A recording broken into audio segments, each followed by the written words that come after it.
നമസ്കാരം. ഇന്ന് നമുക്ക് ഇടിയപ്പത്തിൻ്റെയും അപ്പത്തിൻ്റെയും ഒക്കെ കൂടെ കഴിക്കാൻ പറ്റുന്ന ഒരു ഉള്ളിക്കറി ഉണ്ടാക്കുന്നത് എങ്ങനെയാണെന്ന് നോക്കാം.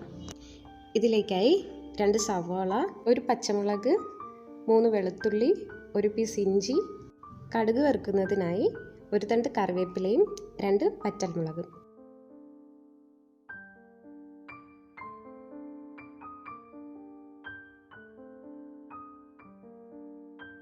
ഇനി നമുക്ക് ഉള്ളി ഇതുപോലെ അരിഞ്ഞെടുക്കാം.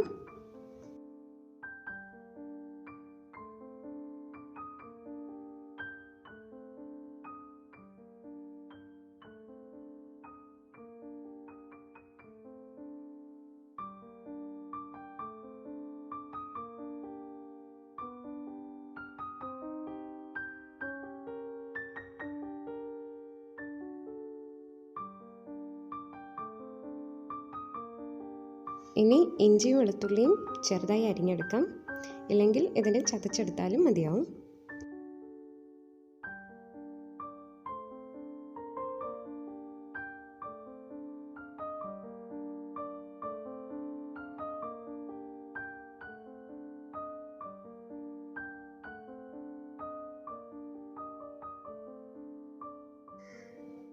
ഇനി നമുക്ക് 1 മുറി തേങ്ങ ചിരകി അതിൻ്റെ 1/4 ഭാഗം എടുത്ത് 1/2 കപ്പ് വെള്ളത്തിൽ മിക്സിയിൽ അരച്ചെടുക്കാം.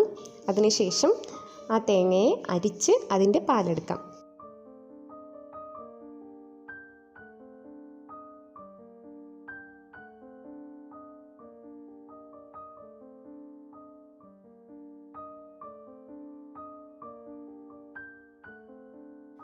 ഒന്നാം പാൽ എടുത്തതിന് ശേഷം ഈ തേങ്ങാക്കൊത്തിലേക്ക് 1 കപ്പ് വെള്ളം കൂടെ ചേർത്ത് മിക്സിയിൽ അരച്ച് 2ാം പാൽ എടുക്കാം.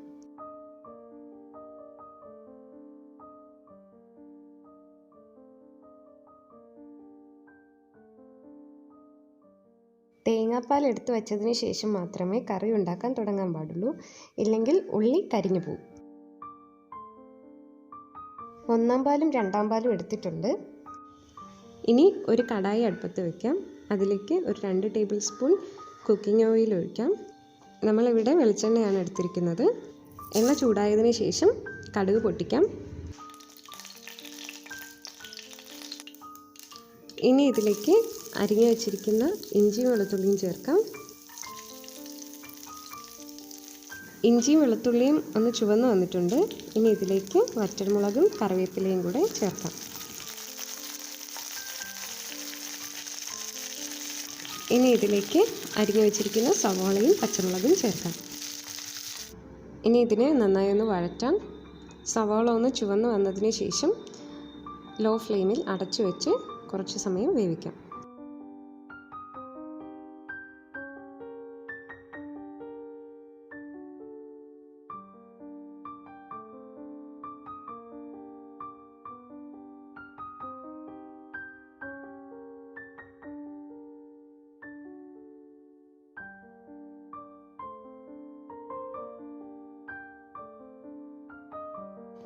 ഇനി ഇതിലേക്ക് 1/4 ടീസ്പൂൺ ഉപ്പ്, 1/2 ടീസ്പൂൺ മഞ്ഞൾപ്പൊടി, 1/4 ടീസ്പൂൺ ജീരകം പൊടിച്ചത്, 1/4 ടീസ്പൂൺ ഗരം മസാല, 1 ടീസ്പൂൺ മുളക് പൊടി, 1/4 ടീസ്പൂൺ മല്ലിപ്പൊടി എന്നിവ ചേർത്ത് നന്നായി മിക്സ് ചെയ്യാം.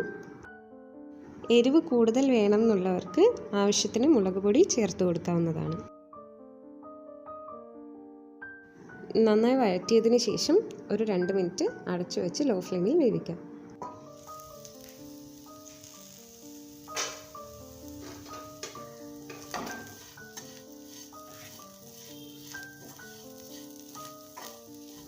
മസാല എല്ലാം സവാളയും നന്നായി പിടിച്ചിട്ടുണ്ട്. ഇനി ഇതിലേക്ക് നമ്മൾ എടുത്തു വെച്ചിരിക്കുന്ന 2ാം പാൽ ചേർക്കാം. ഇനി നന്നായിട്ടൊന്ന് ഇളക്കി അടച്ചു വെച്ച് തേങ്ങാപ്പാൽ വറ്റിച്ചെടുക്കാം. തേങ്ങാപ്പാൽ നന്നായി വറ്റി ഉള്ളി വെന്തിട്ടുണ്ട്. ഇനി ഇതിലേക്ക് നമ്മൾ എടുത്തു വെച്ചിരിക്കുന്ന 1ാം പാൽ ചേർക്കാം. ഇനി ഇതിനെ നന്നായി ഒന്ന് മിക്സ് ചെയ്യാം.